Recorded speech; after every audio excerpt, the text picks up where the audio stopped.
94.9 FM Dakar. We are West Africa Democracy Radio. It's you speaking.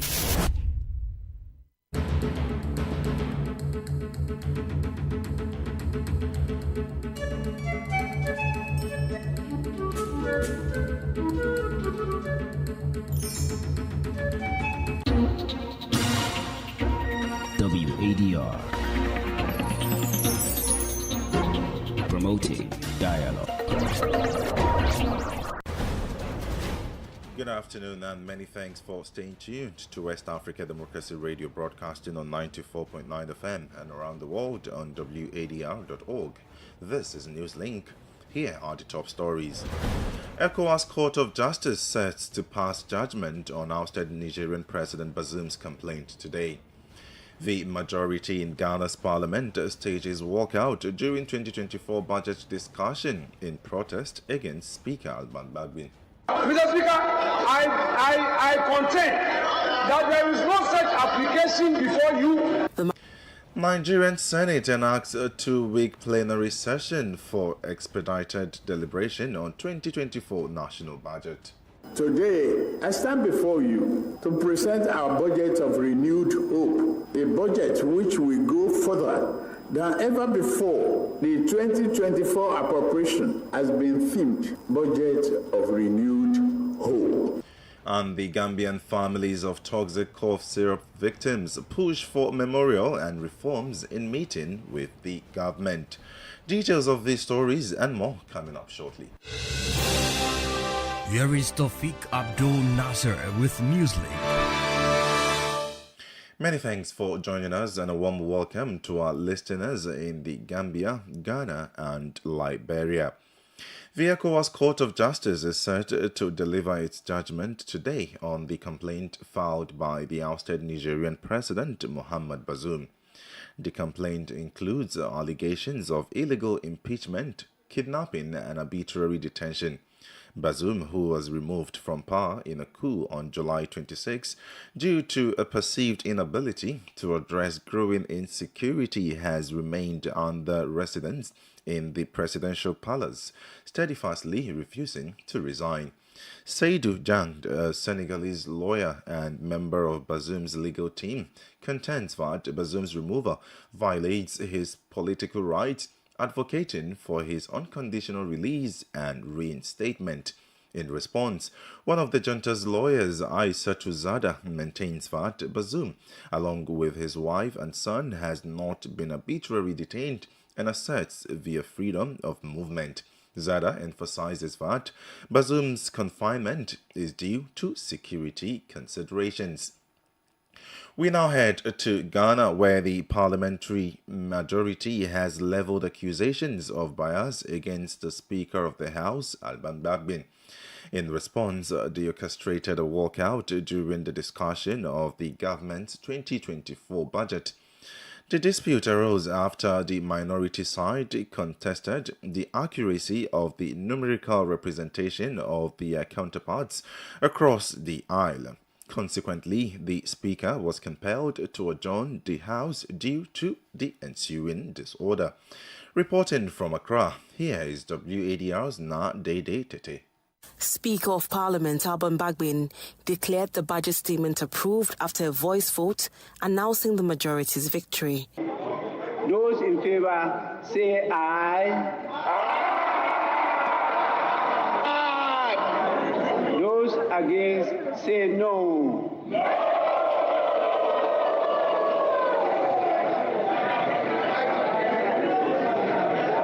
Honorable members, I think the ayes have it.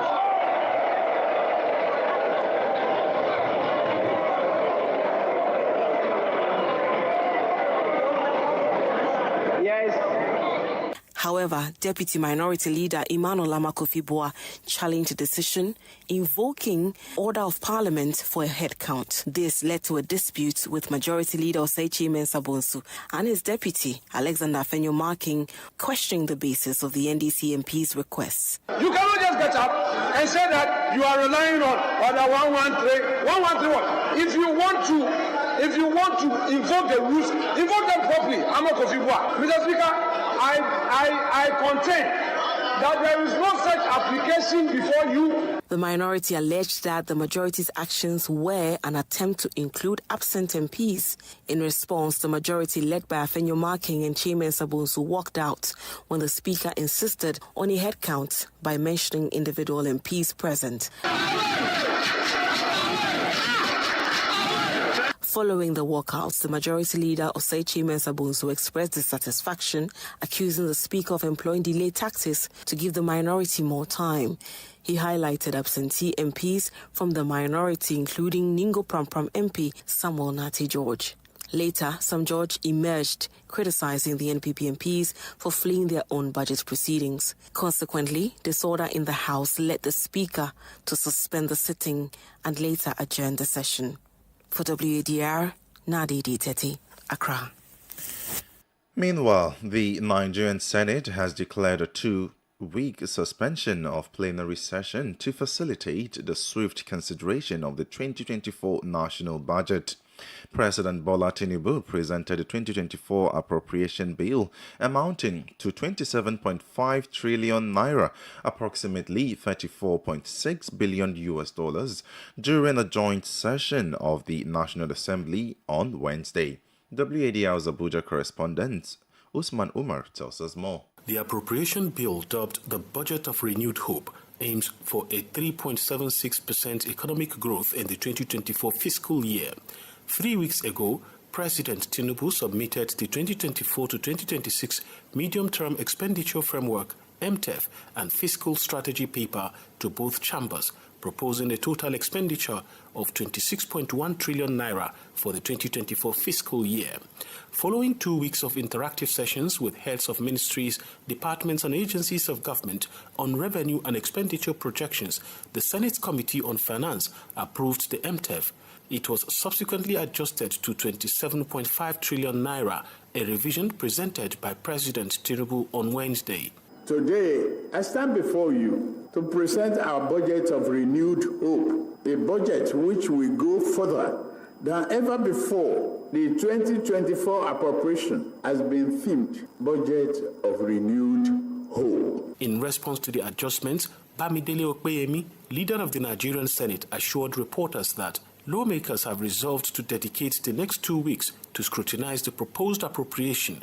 Their goal is to expedite the legislative process and return the bill to the President promptly for assent. One thing that is clear and critical is the fact that we are all resolved to ensure that there is no retrogression in terms of what our budget cycle will be.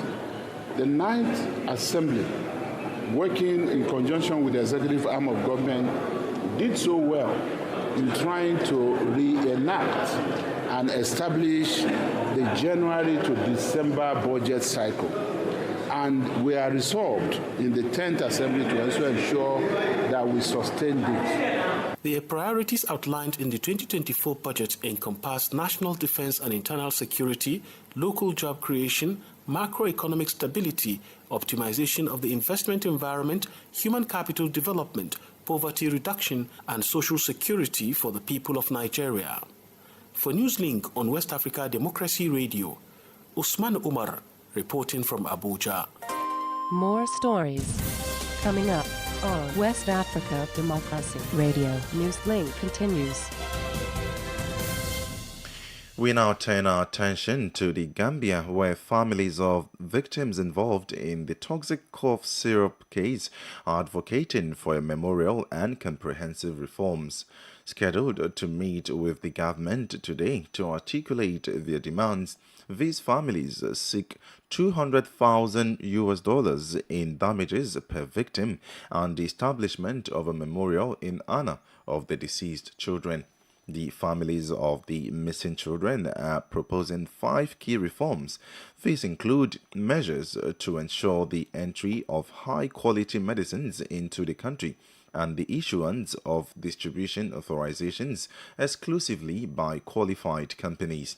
The tragic incident in 2022 saw the loss of 70 children who had ingested cough syrup manufactured in India.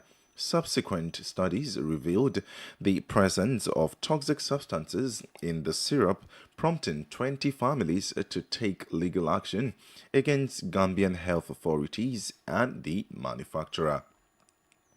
Mali is currently hosting an international seminar focused on the role of media in crisis management in the Sahel, extending until Friday. The primary aim of this gathering is to promote a professional approach among journalists in handling information, thereby aiding in the construction of peace in a region heavily impacted by terrorism. Another crucial aspect is the establishment of a trustful relationship between the media and the defense and security forces, particularly in an area where the practice of journalism poses significant challenges. David Vincent provides details in this report by our Bamako correspondent Ali Cham. The gathering serves as a platform for dialogues between experts and journalists hailing from regions impacted by the terrorist crisis. The central focus is on delving into the information processing methods employed by journalists with the aim of contributing to conflict mitigation in the area, as expressed by journalist Jomasi Bombote. Colonel Major Suleiman Dembele, the Director of Information and Public Relations of the Armed Forces, extends an invitation to media professionals to adapt their information processing approaches during times of crisis.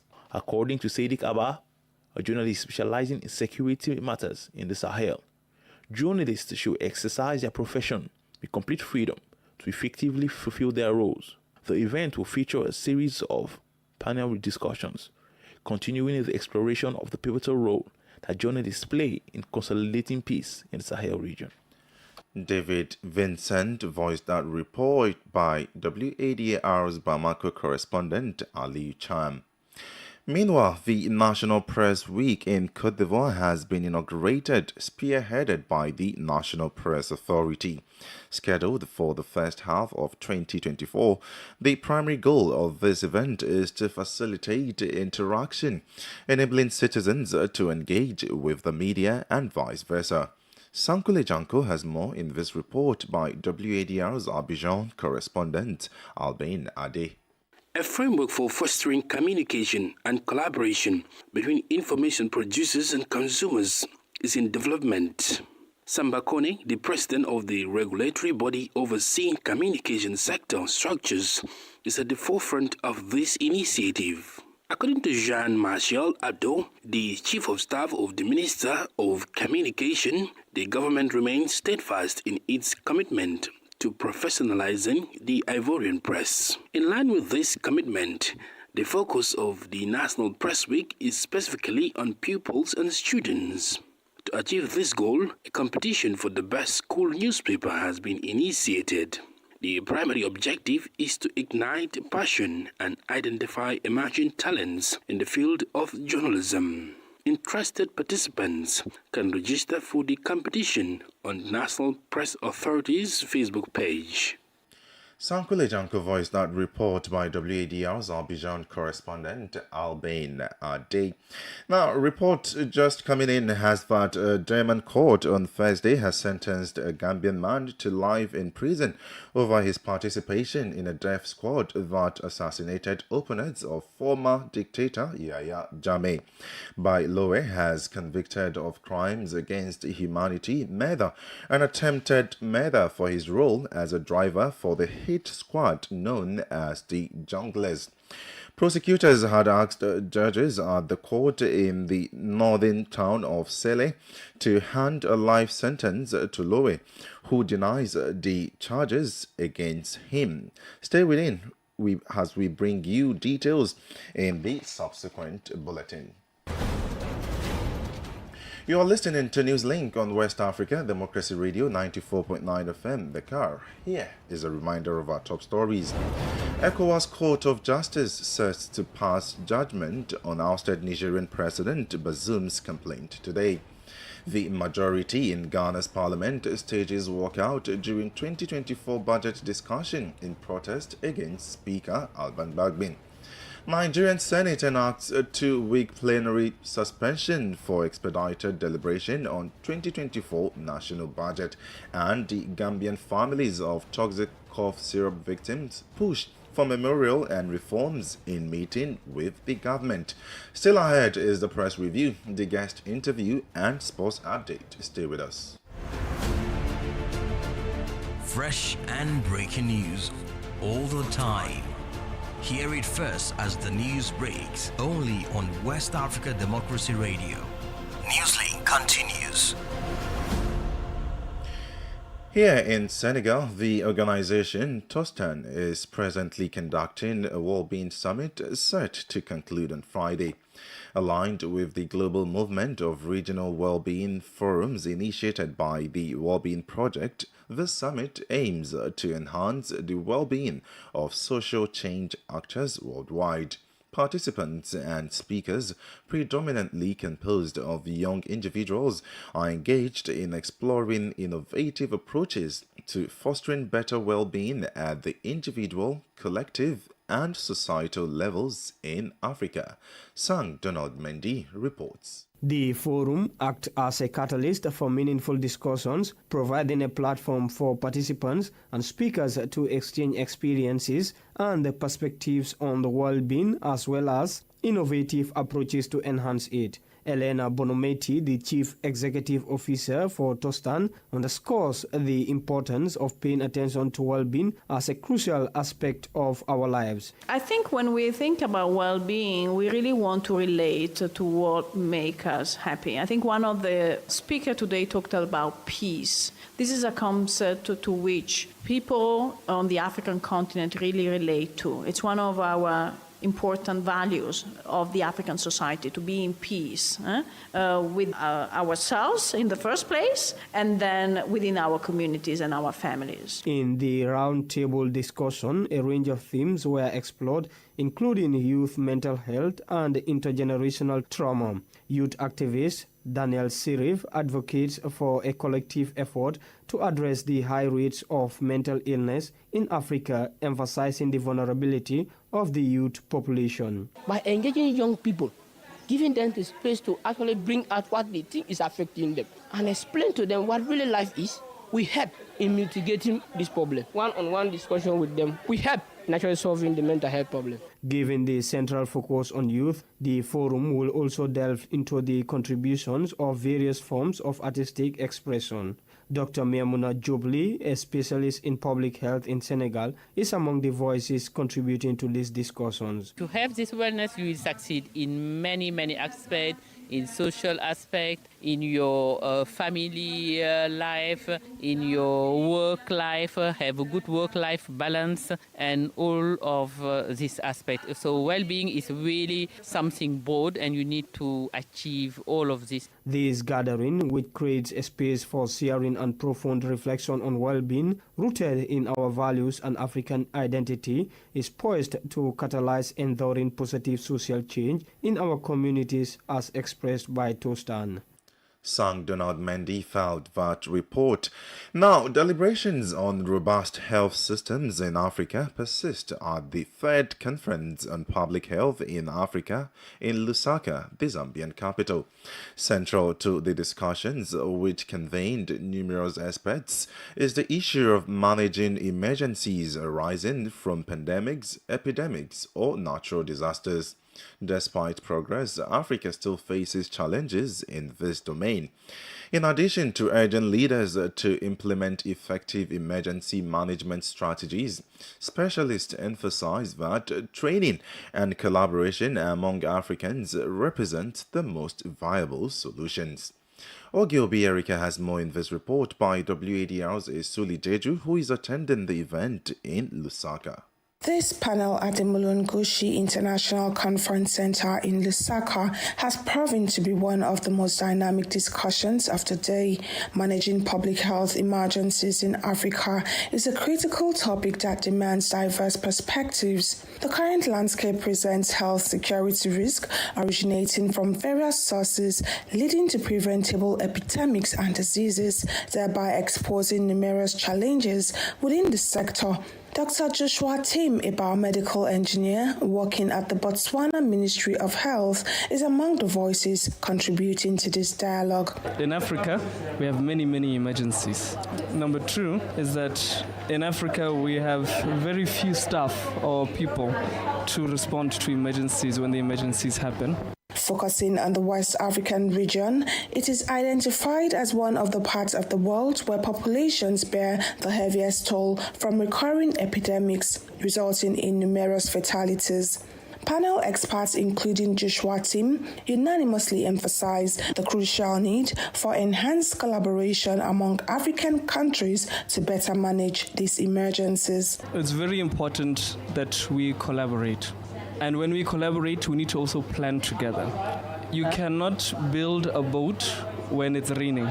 You build the boat before it is raining. Unfortunately, here in Africa, we only build the boat when it is raining. While effective training and collaboration are strongly recommended to address public health emergencies in Africa, the question of financing remains a significant challenge that requires attention. The panel underscores that both collaboration between nations and financial support are essential for successfully managing public health crises on the continent. Ogilvy Erica voiced that report filed by WADR's Isuli Jeju.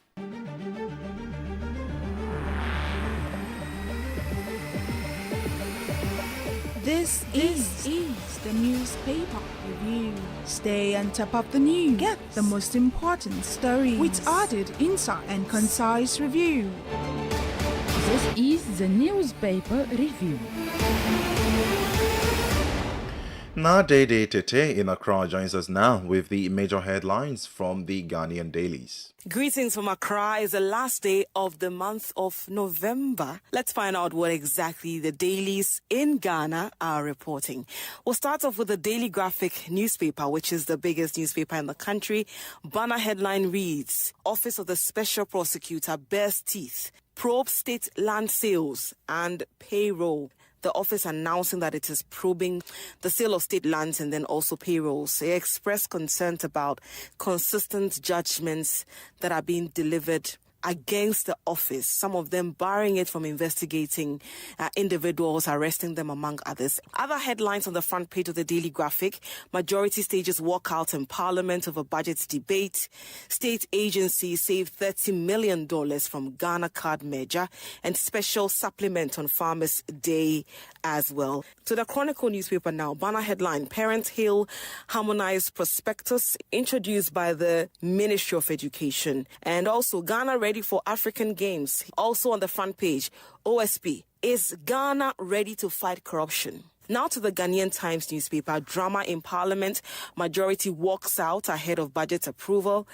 VIP plants tree to mark Accra 2023 100-day countdown, and La General Hospital will be completed on schedule. That's according to the Finance Minister. He's assuring that.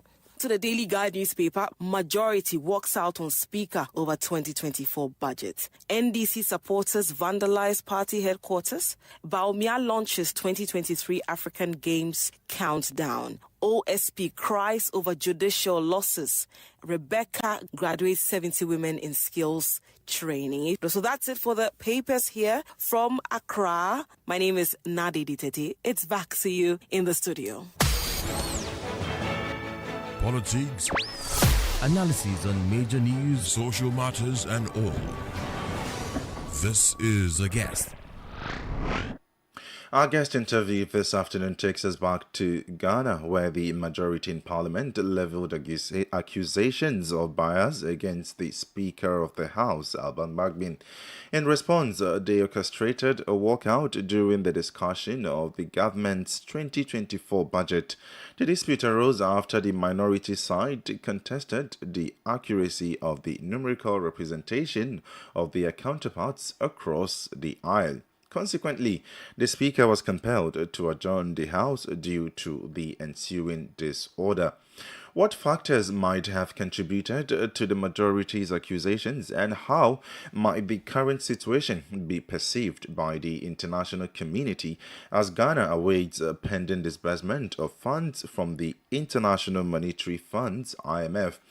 Adib Sani, a Ghanaian-based international relations expert, is here to share his perspective. Well, I'm just wondering on what basis is the speaker being accused of being biased? Because surely in every democratic dispensation we have dissenting views, and Parliament has always been, chaotic. That in Ghana we've not had as many recorded cases of fisticuffs. In other parliaments it turns very violent. But at the beginning of this parliament, there were some fisticuffs, which is so uncharacteristic of our democracy. And since then, Parliament has been very fractured with respect to a number of issues that has come up for debate and adoption. And one of those is the issue of taxation on mobile transactions. We call it e-levy, electronic levy in Ghana, and it was a very contentious and popular thing. However, it was so important to this government to the extent that they had to bring a bedridden parliamentarian in an ambulance to vote. So that should tell you the level of urgent priority they place on some of these proposals before the House. Right. This walkout was staged during the discussion of the 2024 budget. In your opinion, what factors might have contributed to the majority's accusation of bias against Speaker Alban Bagbin? Well, Alban Bagbin is a very strong man. It's safe to call him as a no-nonsense. Just the day before yesterday, we had him do some exchanges with the Minister for Communications, in which he asked her to resume her seat, and this is not the Ministry of Communication. And I found it quite profound, because the lady in question is also sort of a no-nonsense person. So Alban Bagbin, has been a very tough nut. He's not a pushover, and so I'm not surprised that some have, such reservations about him. But generally, I think that it might not exactly be the whole truth, because we have a very polarized parliament, very, very polarized. And so it is not surprising that some would accuse him. There's no way you can have a Speaker of Parliament who, by the way, comes from one of the political parties, who would not be accused of engaging in partisanship. It is normal. You can be the best Speaker of Parliament. However, the people would always have things to say about you. So I'm not surprised whatsoever. Right. From an international relations perspective, how might the current situation in Parliament be perceived by the international community, especially now that Ghana is waiting for disbursement of funds from the International Monetary Fund?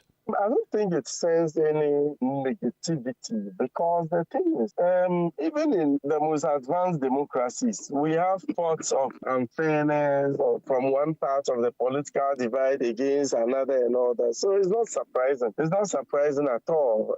And I don't think it's going to have any implications on Ghana's democratic status whatsoever. So I don't think it's going to have any issues.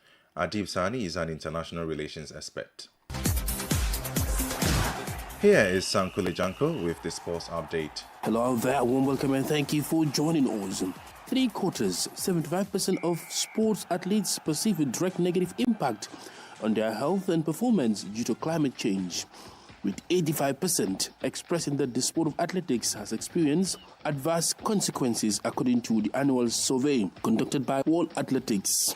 This survey gauged the attitudes of elite athletes about the environmental and social issues. The survey results published to coincide with the start of the COP28 United Nations Climate Change Conference, which gets underway in Dubai.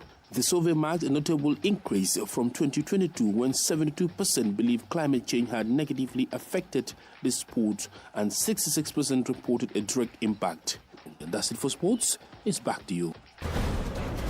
We have come to the end of this edition of NewsLink from West Africa Democracy Radio, broadcasting from Dakar, Senegal. Thank you for listening, and many thanks to Mustafa Sek and Maudo Juve for the technical support. Do interact with us via social media platforms, X, formerly Twitter and Instagram at WADR News, and on Facebook, West Africa Democracy Radio English Service. I am Tawfiq Abdul Nasir. Good afternoon. And many thanks to you for listening to NewsLink via Hot 104.3 FM, Newmi FM 94.0, and Veritas Radio 102.9 in Banjul, the Gambia. We also appreciate our listeners in Liberia